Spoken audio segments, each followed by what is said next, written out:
surveying, be they from the regulatory, the larger ship, the smaller ship end of town, new surveyors, old surveyors. No such thing as a old and bold surveyor, I understand. From my immediate right, and I'll ask them to introduce themselves in a sec. We have Captain Ian Stockbridge, Zhang Ngo, Riaz Shahid, Howard Peachy, who his claim to fame is designing the flagpole on top of Parliament House. Now, he told me that, but I'm not entirely sure if he was having me on. Yeah, you might want to ask him about that. It's pretty cool. And then Rob Marr from WA. He's an Amundsen Naval Architect, Senior Naval Architect. The idea of this is just to get some interaction going. Really, although I'll prompt with a couple of questions which people have asked, I also want you guys to probe and push hang on, I won't get any further with that one. Anyways, so without further ado, if maybe from Rob, if you could just introduce yourself to everyone and briefly say who you are and why you're sitting, because I've asked you to sit there. That would be great. Sure. So hi, I'm Rob Marr. I'm a naval architect and I've worked in the marine industry since I was 13 or 14, but most recently, I was a marine surveyor in Western Australia for 6 and a bit years, and I worked for the Department of Transport as a new construction surveyor primarily, but also doing periodic surveys. And it was in an interesting time where we had the oil and gas boom, so lots of new builds that were quite complex in some instances. Since then, I've joined the IIMS team, and I'm actually based in Canberra currently, working on a host of different projects, and it's a very interesting time at the moment. Yeah. Thanks. Howard? Yeah, I'm Howard Peachy. My marine life started building tin canoes on a small creek back in Windsor in New South Wales, if anybody knows it. And I became a apprentice boat builder in New South Wales, Maritime Services Board. Then went into various drafting areas, Cockatoo Island for a while, various consultants. Ended up with Alan Payne and 12-metre yachts. Came to South Australia, started my own business as a surveyor and naval architect, and then in about 2008, I think it was, I had Adam Branch as sort of final assistance to join the team at South Australian Department. Doing naval architecture, plan approval, surveys, when I came up. And I still work there at the moment till October when I retire. Alright, my name is Riaz. I've been sailing since 1988. Just recently, 2011, I quit sailing after sailing as a master for 7 years. And I was working in the car carriers master and chief officer, mainly Cape-size bulk carriers. And I was working in Dubai as a marine surveyor, operation manager, and I did work for 1.5 years, and about 2 years back I migrated to Australia and working for Intertech as a marine surveyor. Though we do most of the third-party exclusive surveys, but our primary task at this moment in Port Hedland is mainly draft survey. And I appreciate if really people like to prove to me this that should be the bulk carrier. And I don't have much experience about owning a company or running a survey business, but I have got good experience in running a ship. Thank you. Hello everybody, my name is Zhang Ngo. I'm a naval architect, and I came from Vietnam originally, and that was about sort of 12 or 13 years ago. And I started off in New South Wales and did my university and got a degree from there. And then from there on I moved on to a few places in Sydney to work for different design houses. And then eventually I ended up in South Australia, got a job with Transport SA at the Joe's department. And they were sort of giving me the opportunity to work for them for a few years before I move on. And I branched out and started sort of consulting on my own in the capacity of mainly as a ship designer, marine or vessel and designer. And under the national system, I've been accredited, so I've been taking on survey work as well. So at the moment, I'm just consulting both as a marine surveyor and also as a design naval architect. Ian Stockbridge, Northern Marine Services in Fremantle. I went to sea in '74. and came ashore in '89 and was involved with stevedoring with the Geraldton Port Authority for a period of time, and then branched out into surveying. Started Norda Marine Consultants 2 years ago. It was a wholly owned company myself, with 2 other surveyors now, and administration. We've got a wide and variety of clients and operations we're involved with, from oil and gas, vessel valuations, free purchase services, on hires, off hires, small yachts, insurance work, OVID, rideship, flag states. We've got 4 flag states as well at the moment, and we're looking to start another flag state in the near future. And yeah, anything and everything that floats, apart from engines. That's fantastic. I might start with a simple question. I might ask the regulator. Is there too much or too little regulation of surveying in Australia at the moment? Maybe I'll pass that to you, Rob. Yeah, it's a good one. Thanks, Adam. Yeah, I think the regulations currently, as it stands, need to be simplified further. I think that we do. Obviously, there's strides being made to do this. So, with the national system commencing, it's an effort to simplify the regulatory setting for Australia. But I do think there's further work to be done, and in my role, I'm trying to contribute to that and simplify the system. But it is a large scope of work, and I think it'll be ongoing for some considerable time in the future. So you have, can I ask a question? absolutely. So you have some influence in that? I'm a really little wheel, but I spin fast. Yeah. So We'll probably get some big compliment. hopefully, yeah. Howard? Yes? Giving everybody the opportunity. Too much? Same question. Yeah. Too much, too little regulation. No, I think regulation's good.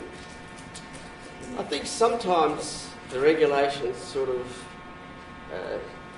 tend to skim over the top of things. People don't dig down far enough as to what's going on.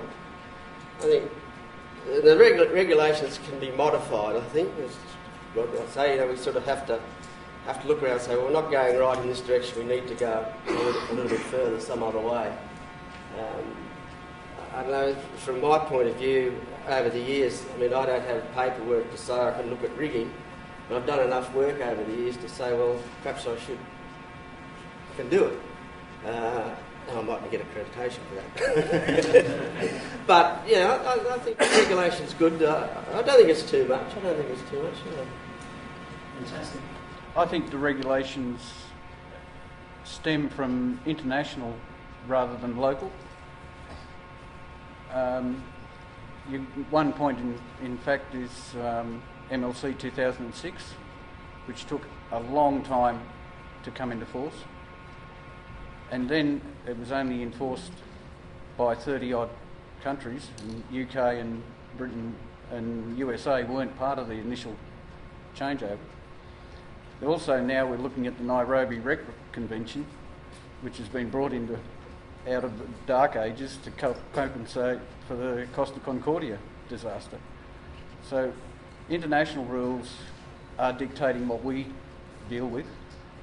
On a lower level, the statutory rules and regulations by the governing bodies are moving very well and fitting in with what we need to fit. Yep. Jan, do you have a view on this? Not really. I would agree with Howard in a way that probably is not too much of regulation. It's okay. I think I'm happy with it. In my opinion, regulations so far here, what I have actually noticed, I don't know about much of the past, but this moving toward positive direction, the changes what is taking place, especially in particularly I can see that DCB changes. But one thing I have seen, like for example, this accreditation, the prerequisite qualification. There is nothing written about class 1 certificate, for example. But it is written marine engineer or similar qualification. But this is a trade qualification. So why don't you put this sort of things straight away? Or maybe you can have that even the surveyors, the prerequisite, like for example, for electrical installation separate surveyor, for load line separate surveyor, or initial building separate surveyor. But we should have a uniform qualification system that people has to come through. Not that after selling 20 years as master or chief engineer, you put a nameplate and marine surveyor. It's not like that. You should have a system of process that people come through a qualification who want to be a surveyor.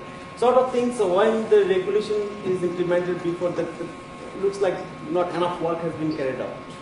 How the people will come into the field, what are the prerequisites, it looks like it's not really taken care of. Anybody else? Any comments on the floor? Yeah, Greg. I think regulation is a good thing as long as it's balanced. It's got to be practical and it has to be usable for everybody. It needs to work for industry. And there are some regulations we're all dealing with that are really not working for industry. It's not just for surveyors, but regulation is a regulation, but the regulations that we work under, I find are more a guideline, and there should be flexibility on both sides, within putting to both sides to come to a satisfactory outcome. That's the way I view most of the regulations. If the surveyors are reasonable, then the owner or the vessel owner or must have input into what the final outcome is. It can't be a dictatorial type of regulation.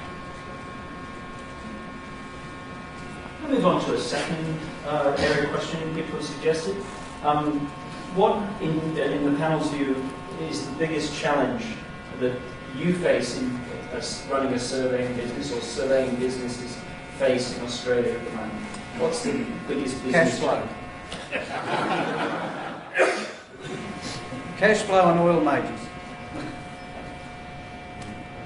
In the West, we have had a huge oil and gas boom, and a lot of surveying companies worked on the back of that to a great advantage. But they pay a lot of money, but they take a long time to pay. Now the bubble's burst, and we're now going back, our particular company, relying on bulk carriers, bulk ships, which don't pay as much. In the West, we do a lot of travel. Travel would be my highest cost component above wages. We've recently moved our travel cost component into a corporate travelling outfit, which has helped greatly with the cash flow. Some clients, you might fly over here to Adelaide and they don't pay for 90 days, but you've already paid your flight up front. Whereas with a corporate traveller, it's made it a lot easier. Insurances are huge. If you're willing to deal in the high-end tow warranty, rig moves, vessel purchases, high-end, we're dealing with an 84-metre personal yacht being built, you need the insurances. You can't go in with $1 million insurance. You need $15, $20 million. That is a huge cost. Then you've got to look at how you're going to defer those costs over a year. You can't pay it up front. Wages in Australia are large. Time off and our work is weekend work. It's just, you've got to be available 24/7 in the surveying game. You can't just say, I can't work. So we have networks with people in Western Australia and that we can draw on extra people. Sometimes we can't employ extra people, but we need to do those jobs. You can't put up the phone and say, sorry. Can't do it. So cash flow is the big issue. Yeah. Well, to me then, inconsistency is probably the biggest problem that I face so far when I do survey, and especially, in elsewhere apart from Queensland, then they, in the process of privatising the function, and basically when survey coming out and do the survey, they don't necessarily have all the paperwork or the history of the vessel with them, and therefore, if in a lot of cases, if the vessel has everything that you look for, perfect. But I probably haven't come across that very often, and very often you find that the boat missing some items, and either a safety equipment items or and things from the electronic side of things. So, but then what do you do in those situations? And because you are put on the spot, you've got to resolve the matter virtually on the day of the survey, and yes, so that's and a lot of things that I come across so far have been missing on vessels, and every time, basically my approach so far, that I normally just contact Transport SA or wherever the vessel has been surveyed with previously, and then just pose the question to them, but that takes a lot of time to get back as well, because especially with the department in the future, they will disband, they will lose a lot of survey technical person, so how would they respond to a lot of survey demands from the field? Querying about the history of the vessel, what has been done, what has been accepted, what has been exempted, or what has been possibly missed. It is a big challenge at the moment, and the rate of response from the department is everybody's busy with the transition at the moment, and the rate of response is pretty slow. So, and obviously they wouldn't need to move on to the boat. The boat might need to come back to in the survey straight away, go fishing, and we're still waiting for to clarify things with the with various departments. So that to me is the biggest challenge so far. What I feel probably the challenges will be enough competent surveyors in the right time. When things will be completely implemented and there will be good, means there will be surveyors, but to do other jobs like this, I have raised the issue that you will not be able to open the switchboard or make any comment.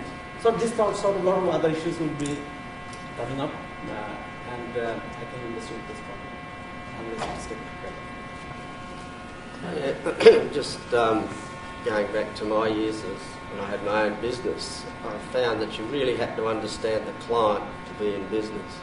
It's one of the biggest things is to try and, what do I say, get on side with the client, but understand what they were trying to do, understand what their problems were and try and solve it for them. That way I'd find you'd get repeat business, because they'd find they'd come back to you and say, well, can you sort this out for me, can you sort that out? And I felt that was the best way. Occasionally you get people who backslide on money, but I found over the years that in any 1 year I wouldn't get any more than one, maybe two, who were very hard to get money out of. Probably lucky. Yeah. I'd probably consider change management one of the biggest problems that we're facing at AMSA at the moment, in terms of even we're trying to improve, and generally we hope we are, simplifying and improving the regulatory setting in Australia. But even in those instances where we are simplifying a requirement, that necessitates a change, which does always have a learning cost, and it does always meet resistance, even in instances where it's uncontestably for the better. So I think that a huge challenge for our industry is dealing with the amount of change that's going on through the national system, specifically in the DVD industry. I'll just open up this to the floor. Are there any burning questions that anybody or things that anybody would like to ask the panel? Yes, Ian Miller. I'm not a surveyor at the moment, but I'm currently working towards that end, hopefully. I'd be interested to know how you charge your clients, whether there's a standard fee for surveying or whether it's done on a job-by-job basis. What's the modus operandi, if you like, for surveyors to keep some sort of consistency throughout the industry? There's no consistency. Each client will come to you, A, on quality of work or price.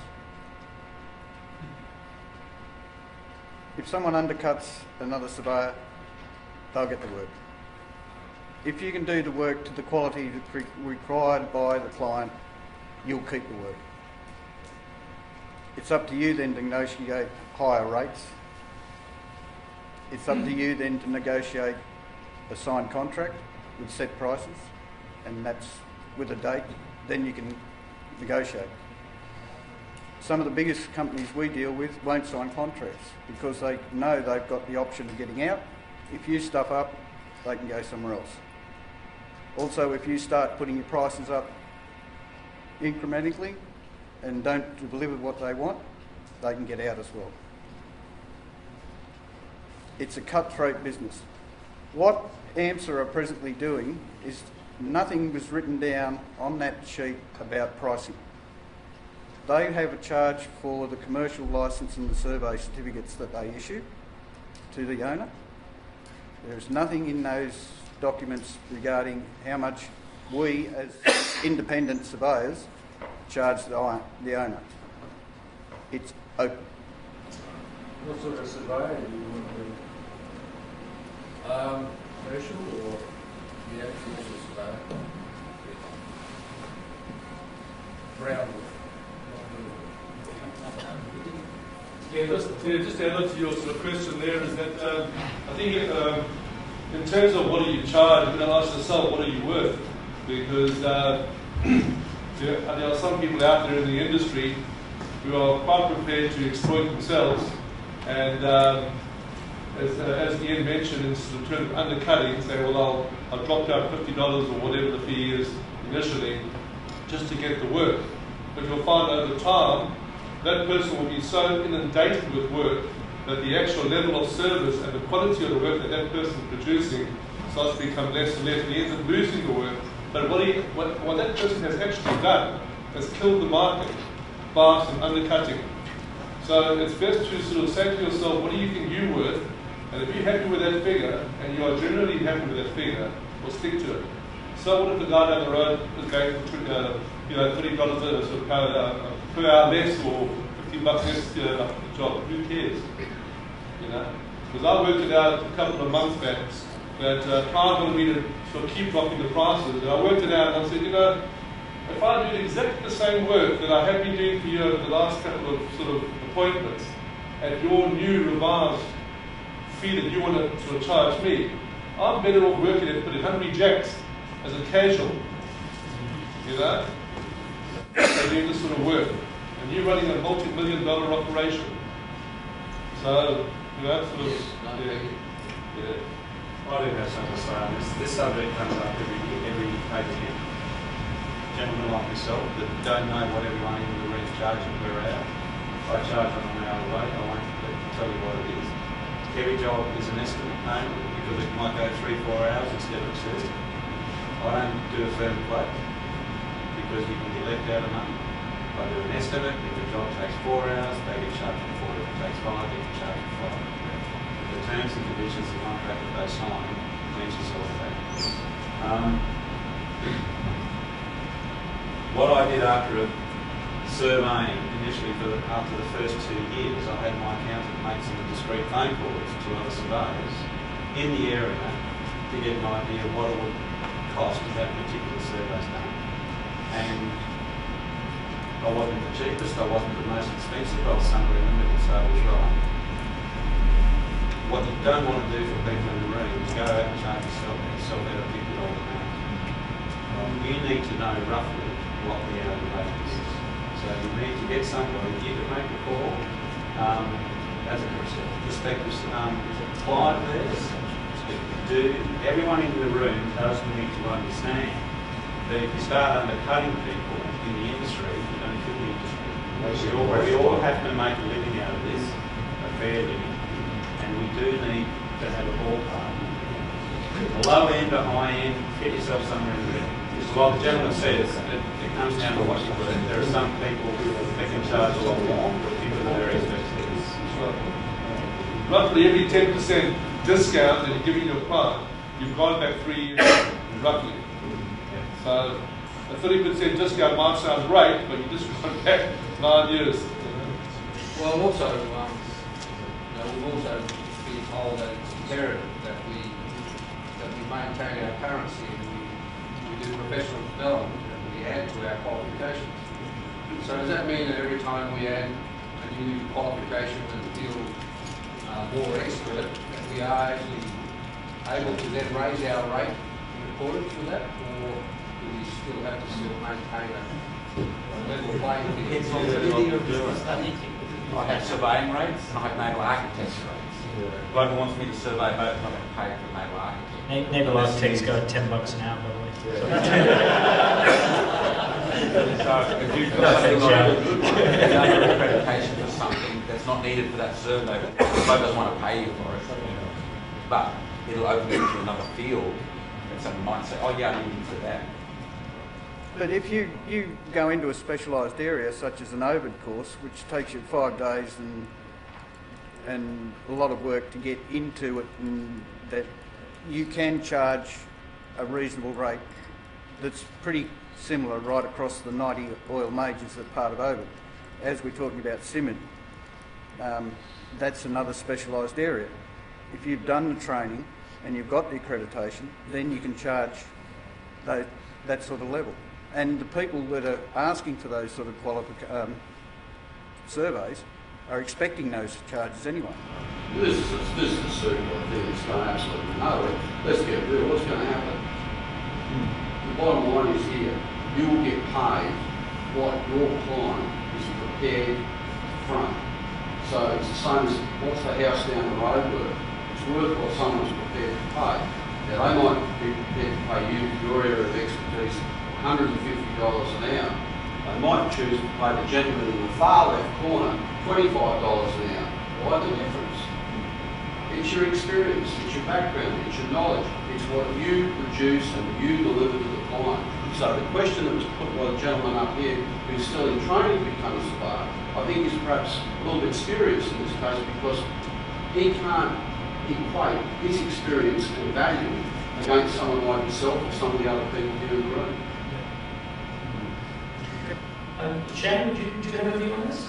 Well, I guess it's pretty much, as the gentleman up there saying, it's about determining how much it's worth to people, and that's the first question you would be, you asking yourself. But then at the same time, if you want to work, you also need to put yourself on the level of the market. So similar to what Ram was saying, so he's sort of not the more expensive, he's not the cheapest, he's in the middle. So it's about what you think you're worth, and it's about sort of fitting yourself in the crowd as well. So, and hopefully, with a good service, and you'll probably be able to get work. So yeah, that's my philosophy is. All right, similar, but everybody, whatever you charge, they will pay provided you give quality service. But that actually lasts longer. In terms of cost, sometimes you feel that is competitive edge to gain. You might go for cheaper service, but it doesn't last long. In the long run, you lose it.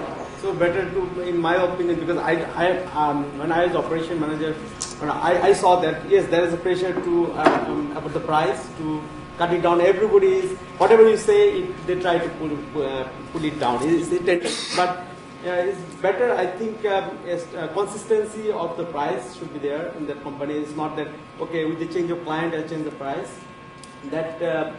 That gives a wrong, actually purpose wrong message. So it should be consistent with the price what you quote, and before you quoting you must decide that yes, I vote for that. Just on price too, class societies are very competitive at the moment, and will drop anything up to 20,000 on a yearly price just by a phone call. So if you want a class, just shop around. I'll drop it. I've done it. How? I think it's all been said, really. Yes, but it's also a matter of how the company is structured. If you're a small local company, your costs are going to be a lot lower. If you're an international company with offices around the world and stakeholders and shareholders, You've got to make a profit, you've got to make your company money, you've got to make your shareholders money. You've also got overheads, corporate offices to run that aren't money makers but cost centres that have to be supported. So your structure is a lot, your cost structure is a lot higher. On the other hand, in a structure like that, you have a little bit more to offer the clients because you have a little higher insurance coverage. You have offices around the world where if you're loading a vessel in one port, you can also have the same company discharge in another port. You've got that communication and continuity between your ports. So there's good things and bad things, for big companies versus small companies. Just 1 minute. I will just one example. Due to recent recession, there's parallelly 2 companies was working, giving different service to this one client. And when there is a pressure to reduce the price, one company went down. Okay, we'll cut down the cost, and then we'll also reduce the quoted price.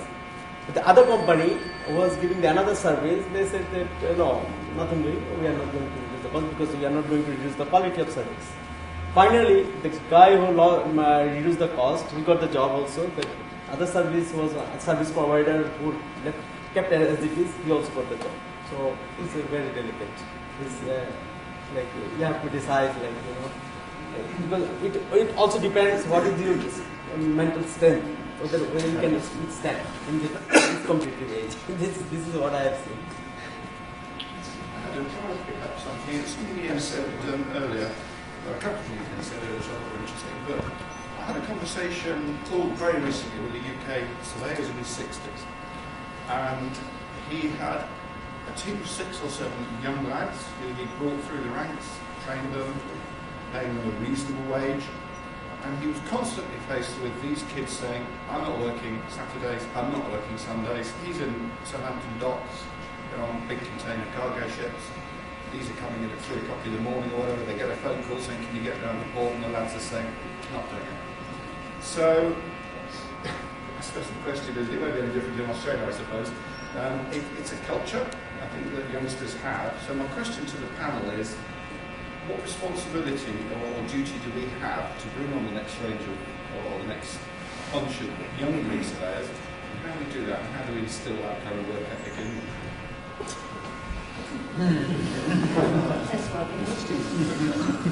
That's why I'm working on the weekend when I get back.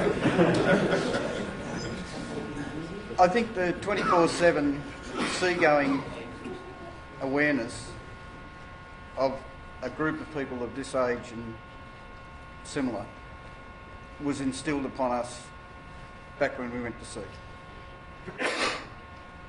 Nowadays, people like 9-day fortnights, 5-day weeks, 8 to 5.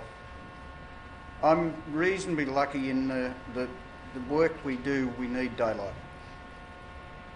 There are other areas of surveying, such as draft surveys and things that, bunker surveys that will take place at odd hours of night and day.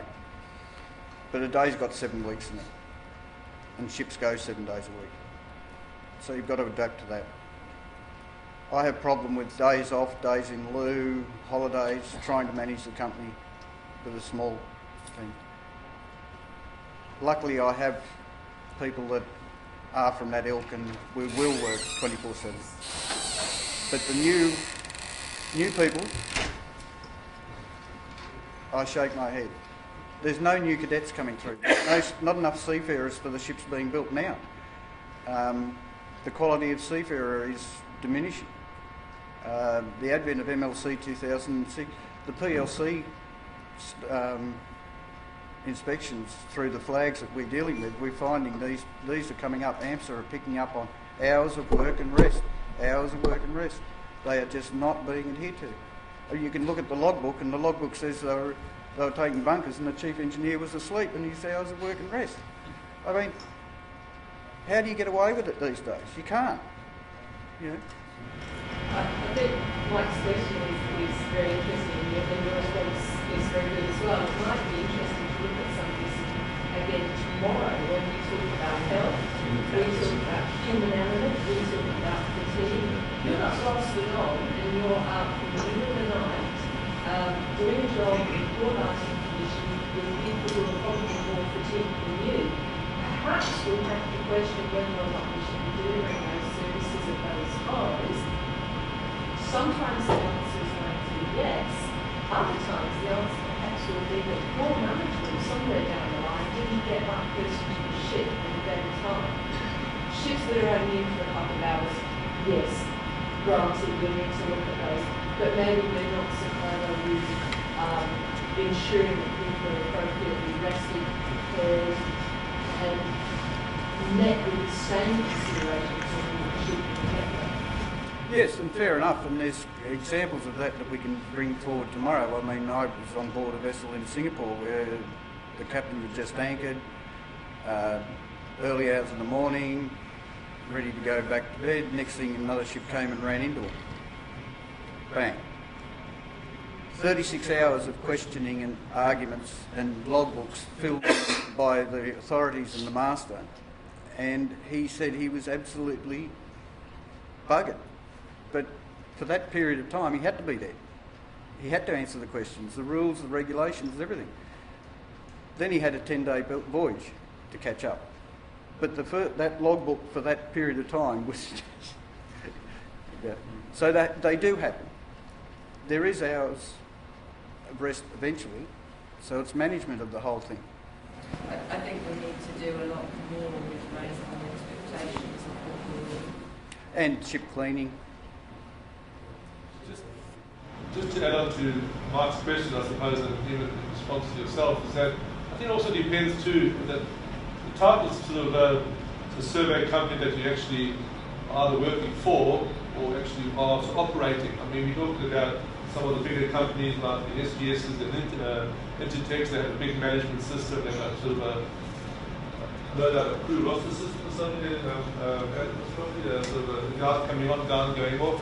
But if you're a one-man band, well, that all goes out the portal. You can forget about that. You know, that's not going to happen. You know, unless you become selective with your clients, daylight only, Monday to Thursdays, long weekends only, and 10 to 3. Well, that may work. I don't think so, but it may work. You know, it's not, you know. But certainly as a company grows, and you've got 2 or 3 colleague surveyors, if you've got a management structure there which allows your like a colleague surveyors to be at home when there is no work, as opposed to be stuck in the office looking at a screen, Googling or doing YouTube or whatever, well, that's your choice, you know. But certainly there's a need to understand that marine surveying is 24/7, and that's it, full stop. You know, and accept it really, because you can't plan how long a survey is going to take. I mean, yes, you can expect a period of time, but things go pear-shaped very, very quickly, and you could be there for 36 hours on your feet. Is that the norm? No, it's not the norm. That's just the way it goes that particular day. You know, how do you manage that? Also, with a small surveying company too, with the World Wide Web and international communications, like Dubai comes on board at 12 o'clock on Western Australian time. Turkey comes on at 5 o'clock in the evening. So all of a sudden, and Cook Islands go off at 9 o'clock in the morning. So you've got to deal with these. And Cook Islands is a good example because our Saturday is their Friday. And our Monday's their Sunday. So you have Monday off, but you've still got to work on Saturday. So you've got to adapt to those sort of areas if you're dealing with those international companies and clients. Brad? I've been surveying for 13 years, Mike, and I'm a small company. I'm a principal surveyor, the owner surveyor. And I had a business developer look at the structure of the business and the type of business we're in to see if I should expand, because this particular person I've known for quite a few years, and he kept on to me about you have to go big. You've got to go really big, or you stay really small. You need to go big. Anyways, I relinquished my nose and I said, come over, we'll have dinner, you can have a look at my business and let me know what you really think. And he suggested that provided I'm happy to put some days through the diary for time off, not to employ cadet surveyor, because the cost to employ, we're getting busier, and the reason I haven't expanded and employed anybody, cadet surveyors for example, is the cost to employ a person. There's the workplace, work cover insurances on that person. It's not regular work. We don't normally have contracts with companies. And he said, you'll be lucky for that person to stay with you for 5 years. He'll be ready to go in 2 and to go out on his own and create your own competition within your district, within your area. So there's some disincentives to bring on new people, cadets in particular. The industry go forward though. It is. I'm told there aren't enough Greenspares in the world now. If I look at our, and I'll be absolutely blunt about this, if I look at our UK members, many of them I've met in the last year or so, I can't think of, I think 2 maybe in their 20s. There's only 2. And the rest are all right to say the wrong side of 60 most of them. It's not good. I suppose that means... This is Howard as well, he's gone. Howard's actually would anybody else like any more comment on this particular? I suppose as someone who joined the surveying industry at the fairly young age of 27, I feel that I was quite fortunate to be given the opportunity to be involved in an industry that's largely a sort of an experience-only entry industry, and then to be given the further opportunities to develop my skill set and access to people who were willing to share their experience with me. So I was fortunate to be involved with lots of individuals and companies that were willing to, I suppose, develop my skill sets. And I think that that sort of involvement from the experienced members of the community is vital if we want to have an industry that has skilled and enthusiastic people going into the future. I agree with you, Robert. If I received a phone call from somebody from Adelaide saying, "Mate, can I come up for a couple of weeks and find out experience?" that would be interesting. It's the people that are making the calls from your own backyard. That's right. But I don't know how to discuss it. I've got a question for you. Kate and I were having a chat about this smoko there.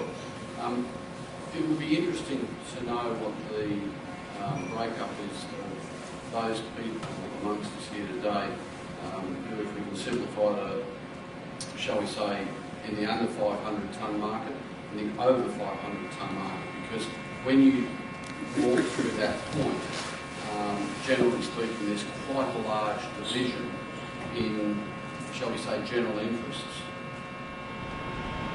Should we have a... do you want to do that? Show of hands? Perhaps, because I'm sure there are people over 500 that could work under 500 as well. Well, yeah, that's right. Should we try generally speaking, the question is, we posed this before, is that there is a distinct group of people who, generally speaking, are not really geared up, equipped, or even interested in working in over 500 tonne market. Now, 500 tonne is a magic number, just, I won't say speak out of the air, but historically, under 500 tonne is classically all the small craft, commercial domestic vessels, and so on and so forth. Over 500 tonne, you're moving into the international fleet, you're moving into a whole different arena, and generally speaking, it is a fair issue. Is everybody happy to do a show of hands? Maybe people that would only consider themselves under 500 GT. Those that do both as well. Yeah, but only, maybe. So just look around and you'll be able to see. Yeah, it's interesting to note, because basically just what I'm seeing is that we've got more in the over 500 than the under 500, which really, to my way of thinking, would suggest that their experience and qualification levels would put them above a lot of some of the conversations that have occurred here, such as pricing and so on and so forth, and what Ian was saying before. And I think Mike might have made a comment earlier on as well with respect to how do you budget out, how do you price yourself out, Graham's comment with respect to local burglary of your client base, it's all interesting and relevant. In the under 500 tonne, I operate in both areas, and personally, anyone's welcome into my patch. You're welcome to my client list. Do your best. Take whoever you can, because I tell you what, you won't be getting many. And that's not because I haven't got a small client. It's because the client base relies on the service that you deliver. Price, I was with a compatriot who was with us last night briefly, and he sits at a very, very high level with one of the major global underwriters. We were working over on the ASC there this morning, and we were just discussing a daily cost and so on and so forth. And he said, Peter, it doesn't matter what we charge. What matters is what we deliver, because if we deliver what it is that they want, price becomes irrelevant. And that is very much the case, particularly when you're dealing with the bigger matters. Perhaps the smaller, the day-to-day small survey matters, small craft, perhaps that's a lot more competitive because there's a lot more people in that under 500 tonne market. But I think really the focus should be quality, not quantity, that the price is a secondary issue. The client relationship is probably far more important. Good stuff. I mean, we've got Michelle and I work in bulk industry, bulk shipping in Western Australia. They're our base level. And all the client wants is ship past. Finish. No photos, no nothing, ship past. That's it. That's what they're paying you to do. Get that ship past. And that's the quality of work. They just hang up the phone, that's it, pay the bill. But that'll take 3 days or 4 days or a week to get that ship past. But is that not a case simply that they come to you and say, Ian, this vessel's coming, we need this done, go and do it. And we do it. That's right. And what we're seeing now more and more, particularly with P&I work, is that we're being strictly instructed, do not fill in any more than 1.5 pages and 6 photographs. It will be rejected. We love it. Yeah. You can get on, you can do the job. Yeah. Right? And if you can't do it in a page and a half, you haven't got it right. Yeah. And then you go and do a valuation on a big boat and it's 38 pages and 40 what's photos. Yeah, what's the point?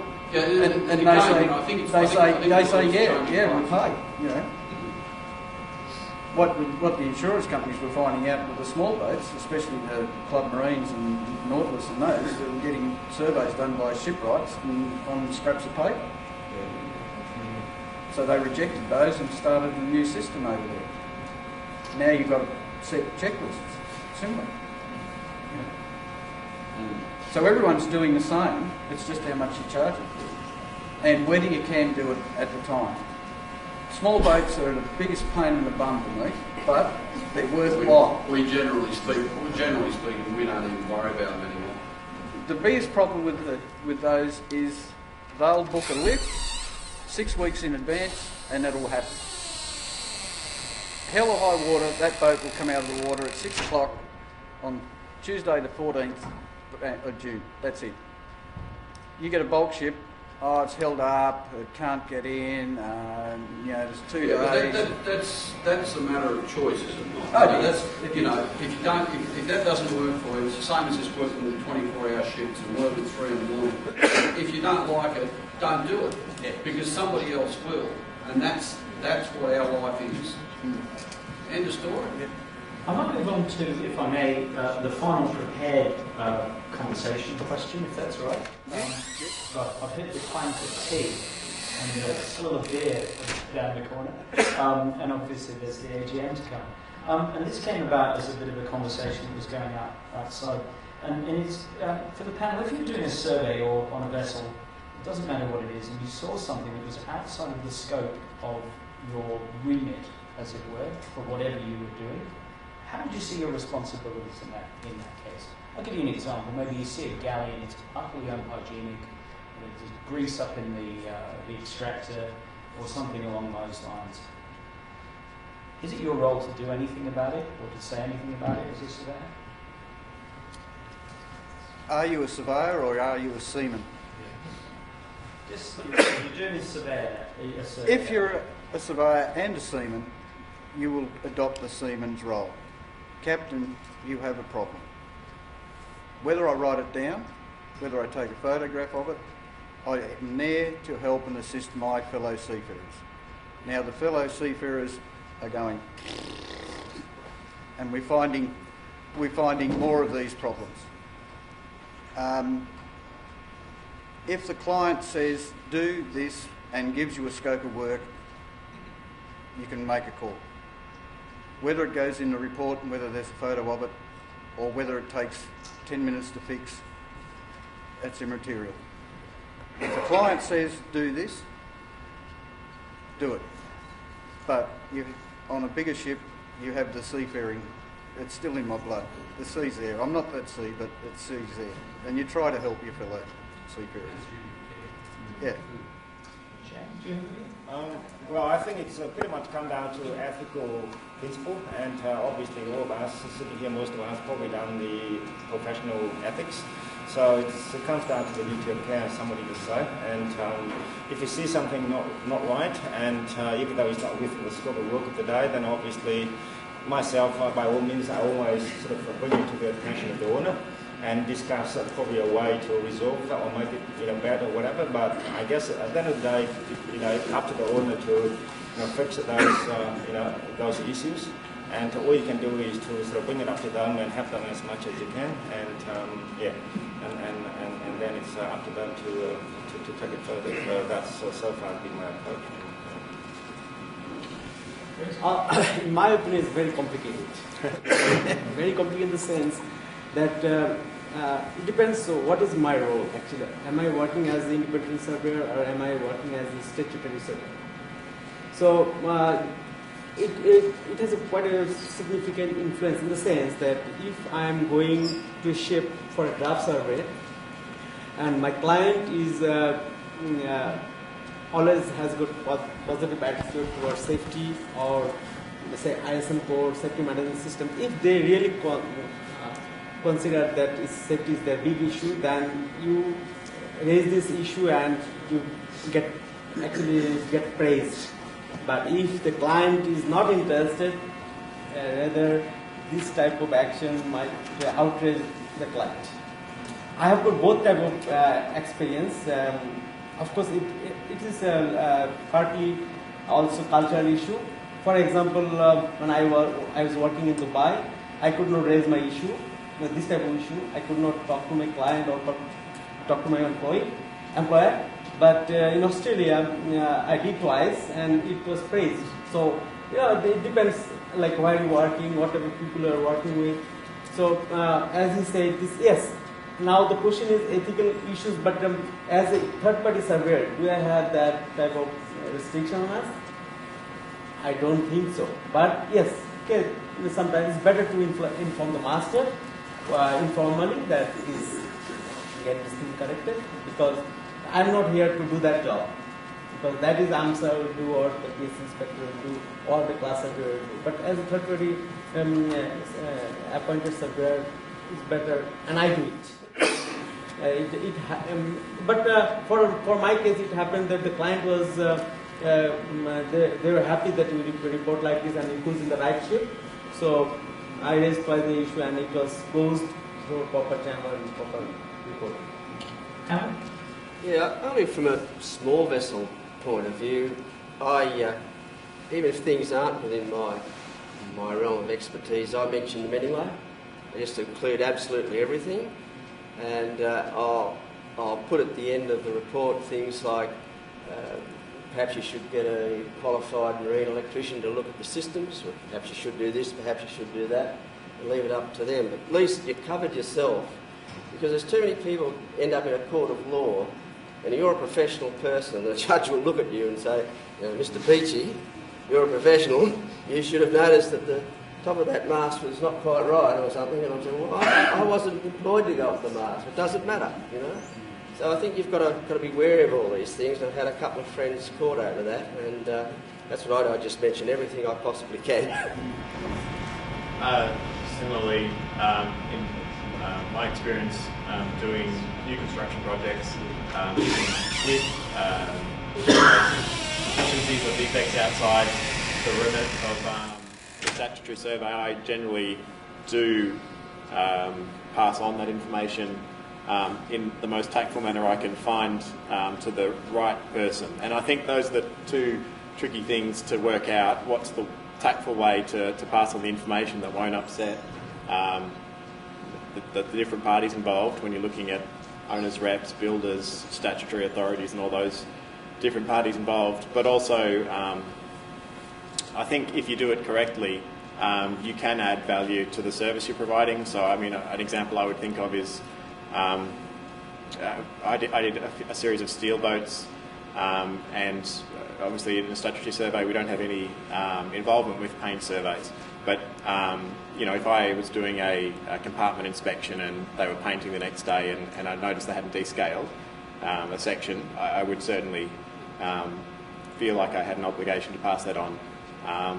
And if you do that in the wrong way, you can mightily upset the yard. But if you do it in the right way, it can save them some bucks down the road. Anybody from the floor with a view on this? Yeah, just to say, well, just to carry on there, obviously it's a very broad question, therefore it'll be a very broad answers as well, because I think we all have a responsibility, irrespective of our appointment to our client. We have a responsibility to ourselves as professionals for a start, but also we have a responsibility to those around us in terms of, you know, where you are at the time of that observation. As Ian sort of mentioned, and quite rightly so, I mean, depending on what that sort of defect is, you would obviously address it accordingly, put it on the right channel, be it having a chat to the master, or having a chat to the cook in the first instance, and then to the master in the second instance, you know. But I mean, whether there's something that can go beyond that, I mean, it's no different to seeing an oil leak with oil going over the ship's side in the water. What are you going to do there? Turn a blind eye when you've got environmental issues going on. So there are things that you have to think about, you know. We had a classic example to share with the floor here where we were appointed to actually get an underwater survey done on a bulk carrier that was apparently declaring an excessive use of fuel consumption. So the client thought, well, maybe there's a lot of marine growth and therefore that could be the reason why things were sort of towards that type of increase in fuel consumption. And the bottom line was that I arranged all that, had these sort of divers go down to sort of, you know, obviously video the other side of the hull and all that. And in their inspection, they found, I think it was 3 or 4 Asian green mussels in the sea chest. Now that's a no-no on the Aussie coast, as you'll very well. I trust you're all aware of that. If you're not, Michael will be able to tell you all about that. Okay, so then I get a phone call from the contracting guy saying, well, we found these mussels down at Anchorage, and they said to me, we've got an obligation to report that to sea fisheries, which they did. But it's all done very sort of, informal, sort of friendly manner. You know? The bottom line was that sea fisheries were very sort of accommodating, realising that there's a situation there which could have got a lot worse. The vessel came alongside the discharge time, but the vessel spent an extra 2 or 3 days after discharging when they had to do all this treatment. And they actually removed about 4 or 5 dozen Asian green mussels. They were all sort of trapped into the sort of sea checks. Fortunately, the client was very sort of accommodating as well, because he had a bit of time up his sleeve on lake hands to allow the vessel to spend another 3 or 4 days sort of obviously under treatment, you know. So what started off as a morning dive and seeing how the actual sort of underwater hull looked ended up becoming a hell of a nightmare for the client.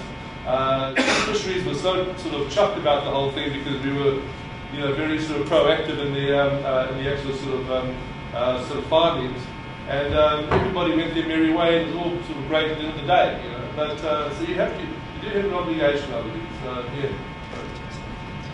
I might ask one final question, and it's a one-word answer. Dorothy Dix or almost.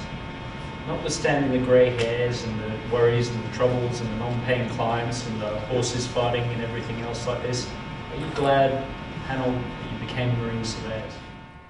Of course not. Yeah. Next question, when you retire? No, yeah, definitely. I love sort of going out meeting, with boat owners.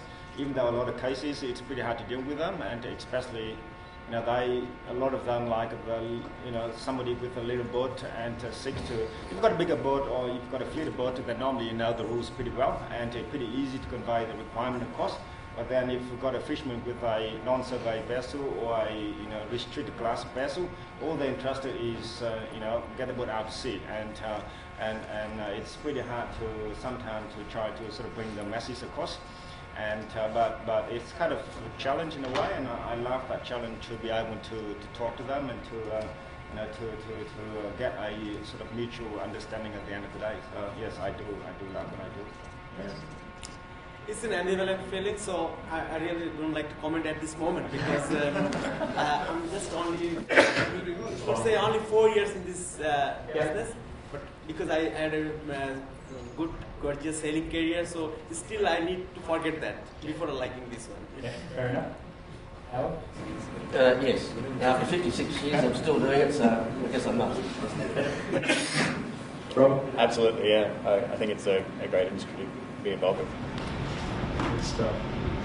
Shall we join together and thank the guys for putting themselves together?